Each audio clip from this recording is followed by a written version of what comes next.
Yes sir, ಈಗ ಅಶ್ವವೇಗ ಸಹಿತ ನಿಮ್ಮ ಪರಾನೇ ಧ್ವನಿ ಎತ್ತಿ ಮಾತನಾಡ್ತಾ ಇರುವಂತದ್ದು. ಕೆಆರ್ಎಸ್ ಪಕ್ಷದ ಹೋರಾಟಗಾರರು ಅಲ್ಲಿ ಭ್ರಷ್ಟಾಚಾರದ ವಿರುದ್ಧ ಧ್ವನಿಯನ್ನ ಎತ್ತಿ ಮಾತನಾಡ್ತಾರೆ. ಯಾರು ಅನ್ಯಾಯಕ್ಕೆ ಒಳಗಾಗಿದ್ದಾರೆ ಅವರಿಗೆ ನ್ಯಾಯ ಕೊಡಿಸುವಂತ ಕೆಲಸವನ್ನ ಮಾಡುತ್ತೆ. ಆದ್ರೆ ಇವರಿಗೆ ಈ ರೀತಿಯಾದಂತಹ ಆದೇಶವನ್ನ ತರೋದು ಎಷ್ಟು ಮಟ್ಟಿಗೆ ಸರಿ ಅನ್ನುವಂಥದ್ದು ಸಹಿತ ನಮ್ಮ ಒಂದು ಪ್ರಶ್ನೆ ಆಗಿರುವಂತದ್ದು ಸರ್. ಪೊಲೀಸರಿಗೆ ನೋಡಿ, ನೀವು ಕೇಳ್ತಿರೋದು ಬಹಳ ಒಳ್ಳೆಯ ಪ್ರಶ್ನೆ. ಪೊಲೀಸರು ತುಂಬಾ ಡಿಸ್ಕ್ರೆಡಿಟ್ ಆಗ್ಬಿಟ್ಟಿದ್ದಾರೆ. ಎಲ್ಲೂ ಅವರಿಗೆ ಇವತ್ತು ಮಾನ ಮರ್ಯಾದೆ ಇಂದ ಜನ ನೋಡ್ತಾ ಇಲ್ಲ. ಪೊಲೀಸ್ ಸ್ಟೇಷನ್ಗಳು ಅಂದ್ರೆ ದಲ್ಲಾಳಿ ಕೇಂದ್ರಗಳು, ರಿಯಲ್ ಎಸ್ಟೇಟ್ ಏಜೆನ್ಸಿಗಳು. ಅವರು ಜನರನ್ನ ಹಿಂಸೆ ಕೊಟ್ಟು ಸುಳ್ಳು ಕೇಸುಗಳು ಹಾಕಿ ನಡೆಸುವಂತವ್ರು ಅನ್ನೋ ಭಾವನೆ ಇದೆ. ಅವರು ಡ್ರಗ್ಸ್ ಪೆಡ್ಲರ್ ಜೊತೆ ಸೇರ್ಕೊಂಡಿದ್ದಾರೆ, ಸುಪಾರಿ ತಗೊಂಡು ಕೇಸುಗಳು ಹಾಕ್ತಾರೆ.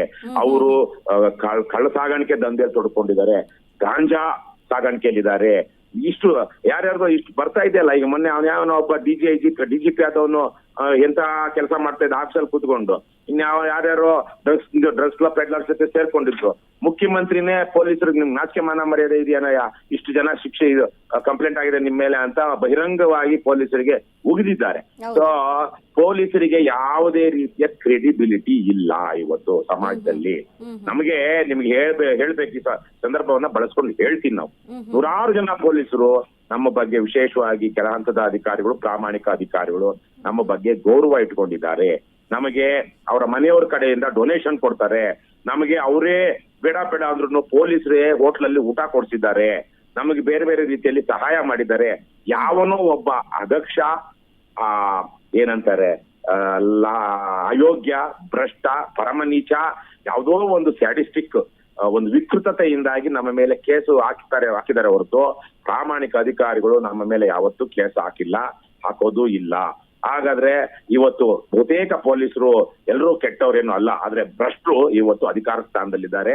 ಭ್ರಷ್ಟರಲ್ಲದ ಪೊಲೀಸರು ಅಡ್ಮಿನಿಸ್ಟ್ರೇಟಿವ್ ಕೆಲಸದಲ್ಲಿದ್ದಾರೆ. ಅವರು ಈ ಲಾ ಅಂಡ್ ಆರ್ಡರ್ ಎಕ್ಸಿಕ್ಯೂಟಿವ್ ಇದ್ರಲ್ಲಿಲ್ಲ, ಅಡ್ಮಿನಿಸ್ಟ್ರೇಟಿವ್ ಇದ್ರಲ್ಲಿ ಬಿಟ್ಟಿದ್ದಾರೆ. ಹಾಗಾಗಿ ಪೊಲೀಸರು ಇವತ್ತು ಬಹುತೇಕ ಭ್ರಷ್ಟ ಪೊಲೀಸರು ಇವತ್ತು ನಮ್ಮ ಪೊಲೀಸ್ ಸ್ಟೇಷನ್ ಅಲ್ಲಿ ಇರೋದು ಅಂತ ಆಗಿದೆ. ಹಾಗಾಗಿ ಇವರು ಯಾವ ಕೇಸ್ ಹಾಕಿದ್ರು ಒಂದು ಕೇಸಲ್ಲಿ, ಈಗ ನಮ್ಮ ಕೇಸ್ ಬಿಟ್ಬಿಡಿ, ನಮ್ಮ ಮೇಲೆ ಹಾಕೋ ಕೇಸ್ ಅಂತೂ 0% ಏನಂತಾರಪ್ಪ ಅದಕ್ಕೆ, ಅವರು ಸಾಬೀತ್ ಮಾಡೋದು, ಅಪರಾಧಿ ಅಂತ ಸಾಬೀತ್ ಮಾಡಕ್ಕಾಗೋದು. ಇವ್ರ ಯೋಗ್ಯತೆಗೆ ನಿಜವಾಗ್ಲೂ ನಡೆದಿರೋ ಕಳ್ಳತನದ ಕೇಸಲ್ಲಿ, ಕೊಲೆ ಕೇಸ್ಗಳಲ್ಲಿ, ದರೋಡೆ ಕೇಸ್ಗಳಲ್ಲೇ 2% 3% ಇವರ ಕನ್ವಿಕ್ಷನ್ ರೇಟ್. ಅಂದ್ರೆ ಇವರೇ ಪೊಲೀಸರು ಹಾಕಿರೋ ಚಾರ್ಜ್ ಶೀಟ್ ಅಲ್ಲಿ ಕೋರ್ಟು ಮಾನ್ಯ ಮಾಡಿ ಇವರು ಹೌದು ಪೊಲೀಸರು ಹೇಳಿದಾಗೆ ಇವರು ಅಪರಾಧಿಗಳು ಅಂತ ಆರೋಪಿಗಳನ್ನ ಶಿಕ್ಷೆಗೊಳಪಡಿಸುವಂತದ್ದು 100ಕ್ಕೆ 2 ಅಥವಾ 3 ಪ್ರಕರಣಗಳು ಇವರ ಯೋಗ್ಯತೆಗೆ. ಹಾಗಾಗಿ ಪೊಲೀಸರ ಬಗ್ಗೆ ಈ ಸಮಾಜದಲ್ಲಿ ಯಾವುದೇ ಗೌರವ ಉಳಿದಿಲ್ಲ. ಗೌರವವನ್ನ ಉಳಿಸ್ಕೊಳ್ಬೇಕು ಅಂದ್ರೆ ಪೊಲೀಸರು ಪ್ರಾಮಾಣಿಕವಾಗಿ ನಡ್ಕೊಳ್ಬೇಕು. ಇವತ್ತು ರಾಜ್ಯದಲ್ಲಿ ಕರ್ನಾಟಕ ರಾಷ್ಟ್ರ ಸಮಿತಿ ಪಕ್ಷ ಒಂದೇ ಒಂದು ಪಕ್ಷ ಮಾತ್ರ ಇವತ್ತು ರಾಜ್ಯದಲ್ಲಿ ಬಡವರ ಪರವಾಗಿ, ನೊಂದವರ ಪರವಾಗಿ, ಸಾರ್ವಜನಿಕರ ಪರವಾಗಿ ಹಕ್ಕುಗಳನ್ನ ಕುರಿತು ಮಾತನಾಡ್ತಾ ಇದೆ. ಅವ್ರಿಗೆ ನ್ಯಾಯ ಕೊಡ್ಸೋದಕ್ಕೆ ಹೋರಾಟ ಮಾಡ್ತಾ ಇದೆ. ಕೇಸುಗಳು ಹಾಕಿಸ್ಕೊಂಡ್ರು ಹಿಂದೆ ಸರಿ ಇದೆ. ನೂರಾರು ಸಾವಿರಾರು ಕೆಆರ್ಎಸ್ ಪಕ್ಷದ ಸೈನಿಕರು ಇವತ್ತು ರಾಜ್ಯದಲ್ಲಿ ಹೋರಾಟದಲ್ಲಿ ತೊಡಗಿದ್ದಾರೆ. ಅವ್ರು ಯಾರು ಡರ್ಪೋಕ್ಗಳಲ್ಲ, ಅವ್ರಿಗೆ ಯಾವ ಭಯ ಆತಂಕಗಳು ಇಲ್ಲ. ಇದ್ಯಾವುದೋ ಬಂದಿರೋ ನಮ್ಮಮ್ಮ ಯಾವಾಗ್ಲೂ ಒಂದು ಗಾದೆ ಹೇಳ್ತಿದ್ರು, ದಂಡಿಗೆ ಹೆದರ್ಲಿಲ್ಲ, ದಾಳಿಗೆ ಹೆದರ್ಲಿಲ್ಲ, ಇನ್ ದಾಸೆ ಏನು ಗಲ್ಗಂಟೆಗೆ ಹೆದರ್ತೀವ ಅಂತ. ನಮ್ಮ ಮೇಲೆ ಅಕ್ಷರಶಃ ದಂಡು ಕೊಟ್ಕೊಂಡು ಬಂದಿದ್ದಾರೆ, ಅಕ್ಷರಶಃ ದಾಳಿ ಮಾಡಿದ್ದಾರೆ, ಸಾಕಷ್ಟು ಹಿಂಸೆ ಮಾಡಿದ್ದಾರೆ. ನಮ್ಮವ್ರನ್ನ ಅರೆಸ್ಟ್ ಮಾಡುವಾಗ ಹೊಡೆದಿದ್ದಾರೆ ಪೊಲೀಸರು. ಅವ್ನ್ಯಾವನ ಮಾದನಾಯಕನಹಳ್ಳಿ ಪೊಲೀಸ್ನ ಅವ್ನ್ಯಾವನ ಅಯೋಗ್ಯ ನಾಲಾಯಕ್ ಉಗಿಸ್ಕೊಂಡಿರುವಂತಹ ಸಾರ್ವಜನಿಕರಿಂದ, ಲಕ್ಷಾಂತರ ಸಾರ್ವಜನಿಕರಿಂದ ಉಗಿಸ್ಕೊಂಡಿರುವಂತಹ ಇನ್ಸ್ಪೆಕ್ಟರ್ ನಮ್ಮವ್ರನ್ನ ಸ್ಟೇಷನ್ ಅಲ್ಲಿ ಹೊಡೆದಿದ್ದಾನೆ.